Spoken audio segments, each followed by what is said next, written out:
came on and said you did not follow procedure. Is there any law really that governs an academia as yourself to really follow any certain type of procedure in entering a country? You see, when you have statements being made by senior government officials, which statements are uncoordinated and contradictory, it means that truth is being sacrificed. I've visited Zambia on numerous occasions. I did not need any procedure to be followed. What I required was my passport and a return air ticket. And when I entered the airport, I was welcomed by Zambian officials, and I delivered my lecture and came back home. What procedure was I required to follow? Those who invited me from the Eden University invited me to preside over a function which was a graduation, and the evening before to deliver a lecture. To say that I did not follow procedure is as amusing as it is preposterous.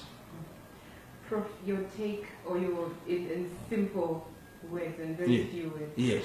Just how you perceive the Zambian government after the occurrence. I still think, really I have nothing negative to say. I believe that every government has its reason. I believe that what they did is inexcusable, particularly at this time when we are talking about Africa Agenda 2063. And Africa Agenda 2063 is meant to create an environment where Africans enjoy free movement across the continent. And if this continent is to grow on the basis of ideas and on the basis of scrutiny of ideas and interaction of peoples, to deny an African entry into Zambia is the most unfortunate thing that any government can do, because it creates a mountain out of a molehill. Had I been allowed into Zambia, I would have delivered my lecture perhaps without the glare of publicity. What has happened now is that something that was purely innocuous, it is receiving a disproportionate amount of publicity. And I believe that the government, with the help of hindsight, must know that what they did was without basis, without wisdom, and without reason.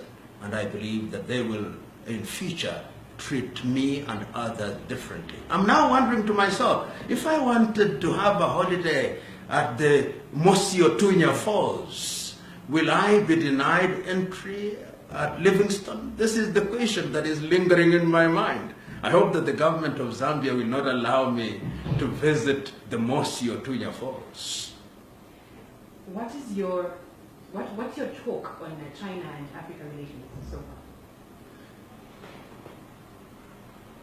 You know, and this was going to be my thesis during the presentation, that Africa has been victimized in many ways.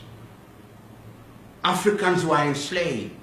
I would have commenced my testimony, and it suffered the vagaries of slavery.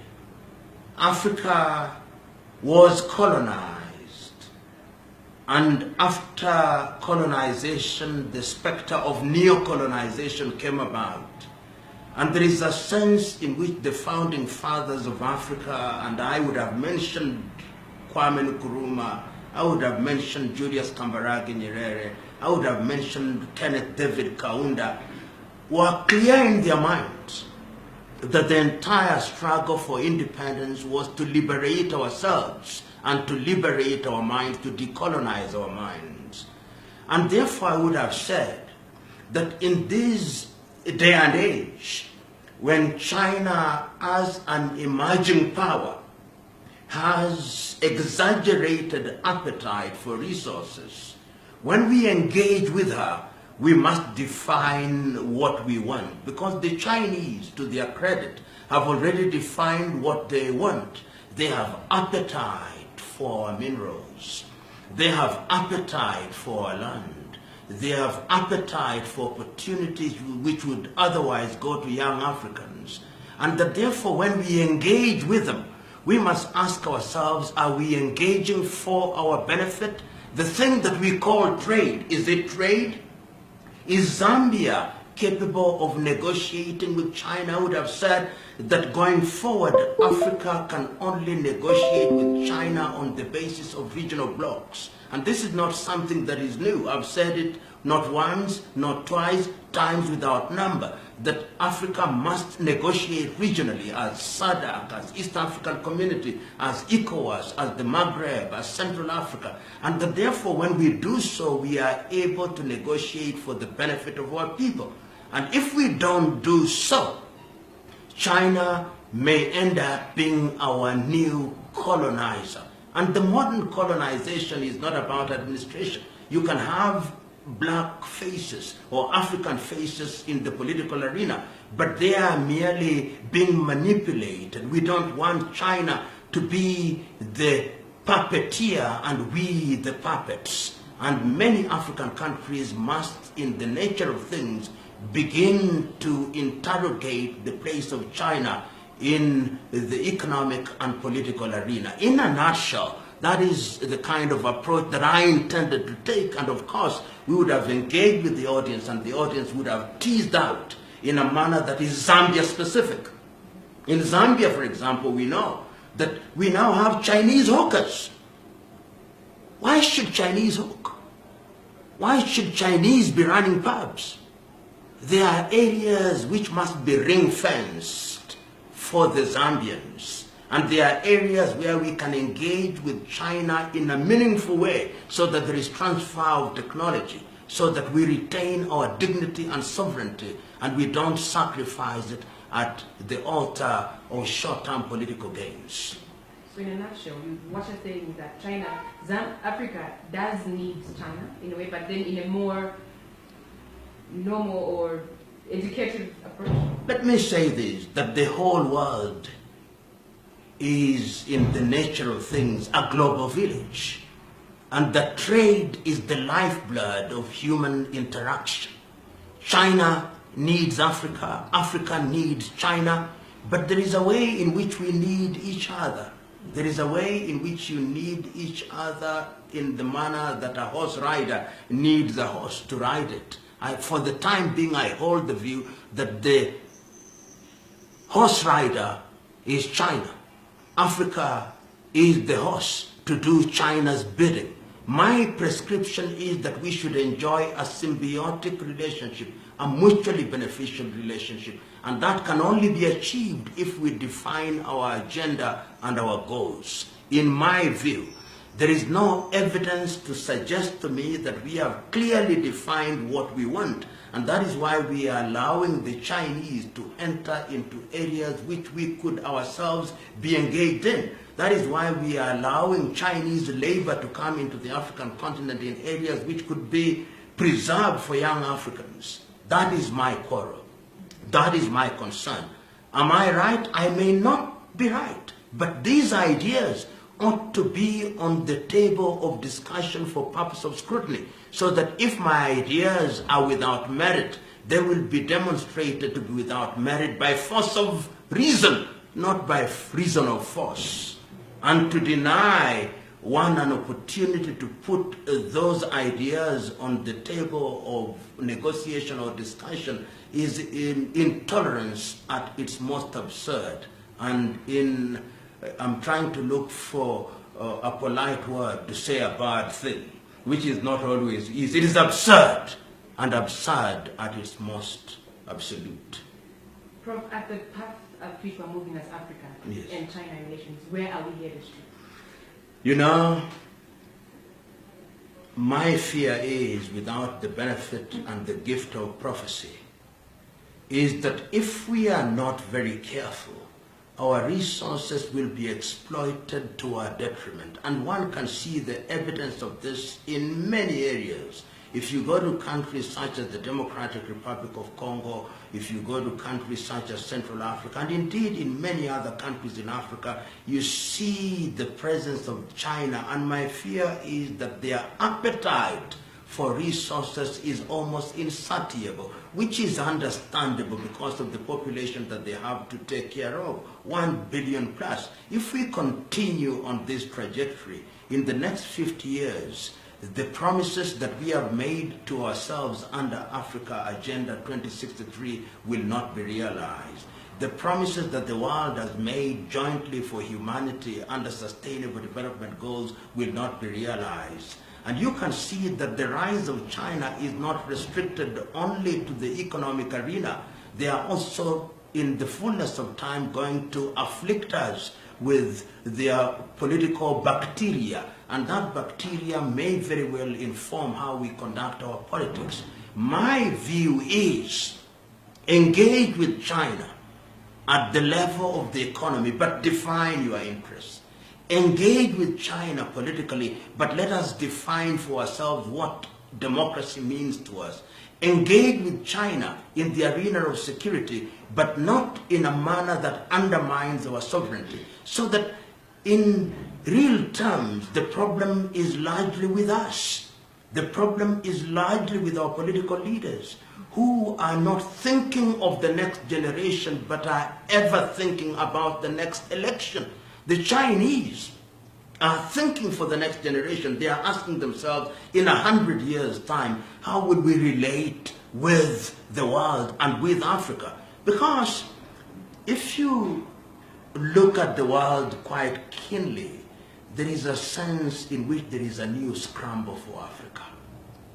There is a new scramble for African resources. And China is at the forefront of it. China is prepared. They are moving with the delicacy of a sleepwalker, and we are sleeping ourselves, and they will devour us. Because Charles Darwin is still right. It is survival of the fittest and the dying of the least suitable. We can only survive if we are smart, and the sooner we recognize it, the safer we are. It is only in that way that we'll stop our young men and women from dying across the Mediterranean Sea. It is only then that we'll stop our young men and women from committing suicide. We must begin to create an environment where our young men and women innovate and invent and realize their potential. We can do it. We have the wherewithal. It is the political leadership that we need to guide us in that direction. And this is the message that we keep on articulating and will continue to articulate. And do you think that this era of political leaders that we have really have the strength or the energy to talk to China in that way and bring that subject forth? Unfortunately, when I look across Africa, I don't see the evidence. There are few of them who can be isolated and have distinguished themselves in that regard, but they are too few. They are too few. If we are talking about 54 heads of states and government and you have no more than 5 who are clear about how to engage with China, it tells you that they are in the minority and their survival rate and their chance of survival is like the chance of a snowball in hell.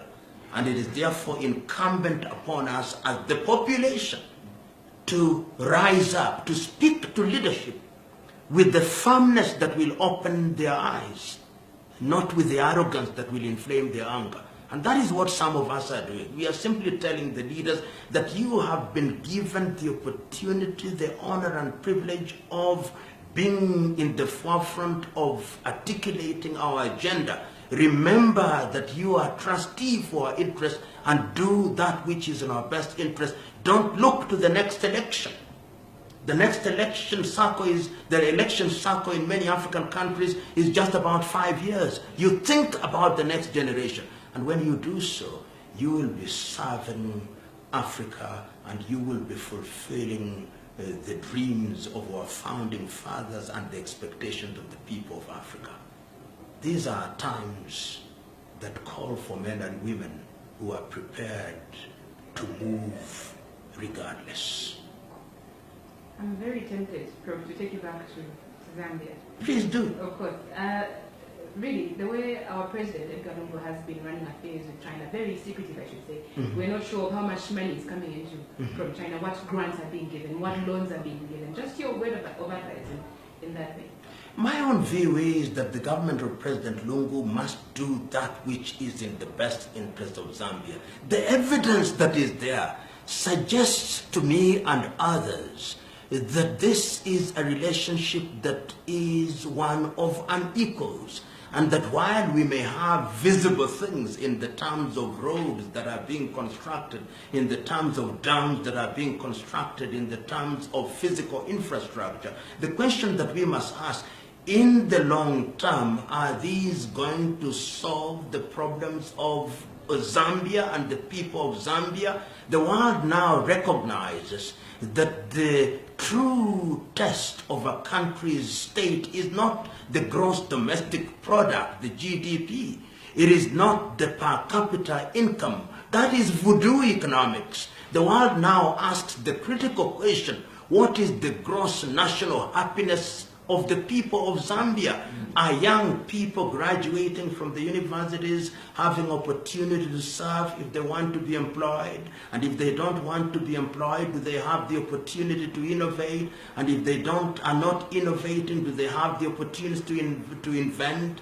And the Zambians are asking us other Africans, is the copper that is being mined, are we getting the right dividends from the copper if our resources are being exploited? And the evidence that is available is suggesting to us, without the benefit of the detail, that there is something that is happening that will not be good in the long term. And that is why we are warning leadership that even as you go, whatever your intentions are, remember that countries have found themselves in this situation. Don't step on the same landmines. Listen to us. We are speaking to you not because we want to remove you from power. We don't bear any arms. What we have are ideas. Receive them. Distill the ones that are workable and use them. It is you who will have the glory. That is what we are telling the administration of President Lungu. And we hope that in his wisdom, like the ocean before him, he'll receive all rivers, because it is in receiving new ideas that you renew your own. That is all we ask. Prof, Africa is highly indebted. And of course, Zambia, to be precise, this caused most civil society organizations actually protest during the budget presentation last Friday. And most fear that we are getting into a crisis. And the only solution that looks to be very promising is that of China, rather than the IMF. So now the government of Zambia is trying to drive away from the IMF and get itself entangled more into China. Just your word on that. Is that a statement? You know, this idea, this misguided belief by many African countries that you can beg yourself out of poverty, that you can tax yourself out of poverty, is classical voodoo economics. History has demonstrated times without number that countries must harness their resources through value addition and through trade that is properly guided. It is only in that way that you are capable of lifting yourself from the quicksand of poverty to the hard rock of true prosperity. And we have had countries demonstrate this. During our own lifetime, we have seen countries such as little Singapore, which is but a city-state, lift herself, not because she borrowed herself out of poverty or begged herself out of poverty, but because she innovated, because she engaged in meaningful trade and used the resource that she had for her benefit. We have seen North Korea do that. We have seen a post-war Vietnam do that. We have seen in the recent past, even in the continent of Africa, little countries such as Botswana do that. We have seen Rwanda do that. And I believe that Zambia has the wherewithal to achieve that, to argue that our salvation must come from the east or from the west, is to misguide ourselves and to undermine our ability as a people. Kwame Nkrumah had the foresight as early as 1957 to say we should neither look east nor west, we should look forward. He was saying in effect is that we ought not to place our fate on interactions with other civilizations. He recognized that Africa had the resources and that if we harnessed them and engaged in trade, we could lift ourselves up. So this idea that it is either China or the IMF or we are doomed is misguided. We can, in the context of SADC, for example, if you permit me to talk about Zambia, if we improved intra-African trade to about 60%, I can tell you that we are capable of surviving in many ways. So I don't agree that it is either China or the IMF or we are doomed. Pan-Africanism and democracy, do you see this prevailing in West African countries? You know, let's first of all ask ourselves what was the thesis of the Pan-African agenda? Because the pioneers such as Kwame Nkrumah, such as Mwalimu Nyerere, Modibo Keita, Kenneth David Kaunda had the idea that for Africa to realize our potential and for Africa to protect herself from other world powers, it was wise for her to unite. And that was the clarion call of Kwame Nkrumah in May 1963 in Addis Ababa, Ethiopia, when he said, let us not live here without uniting. Let us not live here without a single currency. Let us not live here without a single army. Let us not live here without a united government, because, he said, the neo-colonizer is going to come back to us and they are going to divide us and they are going to remind us that our safety lies in our sovereignty.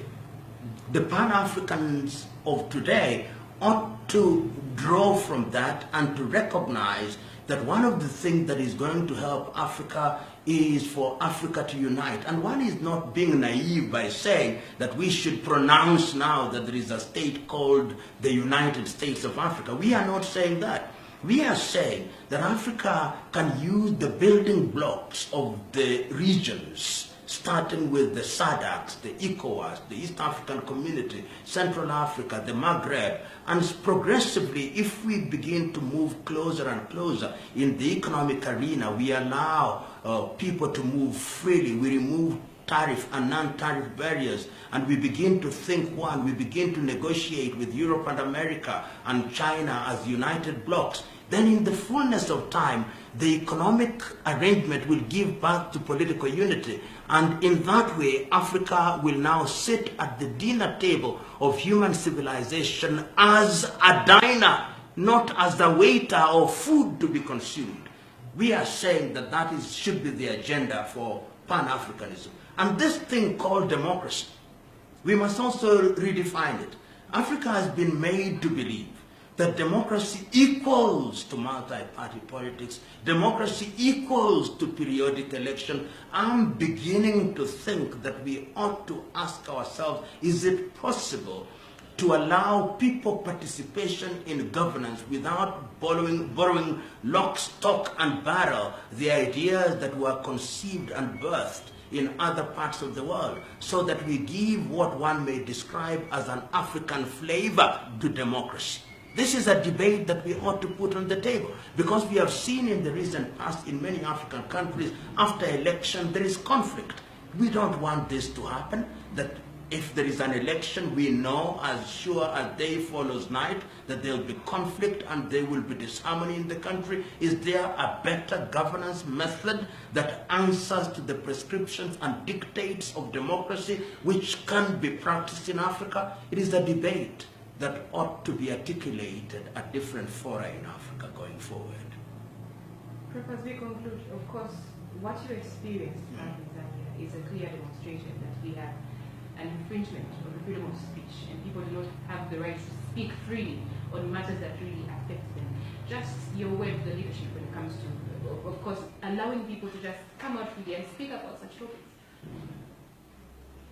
History has demonstrated that ideas can be very threatening, particularly if those ideas are ideas that threaten people's positions. But history has also demonstrated that it is ideas that change societies. And my appeal to all leaders across the continent and across the political divide is that democracy is a marketplace of ideas. Ideas must be placed on the table of debate for their cross-fertilization and cross-pollination. It is only in that way that we are then able to distill from that process the ideas that will propel our education, propel our health, propel our economies, propel our politics, and to create an environment where ideas are denied the oxygen that will make them survive is in itself backward, unnecessary, and potentially destructive. My view is allow ideas to grow. As the wise have said, the ocean is great because it accepts all rivers. Nations will be great if they accept all ideas. They jettison the ones that are impracticable and use the ones that are practicable. And that is my message to my friends in leadership in the great country of Zambia, the country of Kenneth David Kaunda and Levi Patrick Mwanawasa. Any final remarks that you'd love to make? I'd love to get you to talk as well. I've said my piece, but in this quest for African unity, those who think that it's going to be a walk in the park are misguided. There are going to be difficult moments. There are going to be painful moments. But the wisdom of the ages is that there is no gain without pain. So some of us who have now started tasting the pain of rejection at countries' borders are beginning to experience firsthand what our forebears did. Samora Machel was right. La luta continua.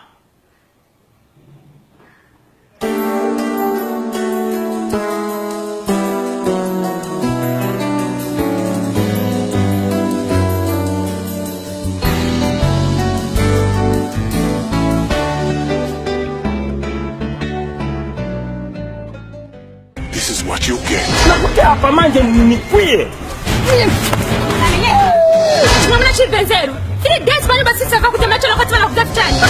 For the in-laws, enough is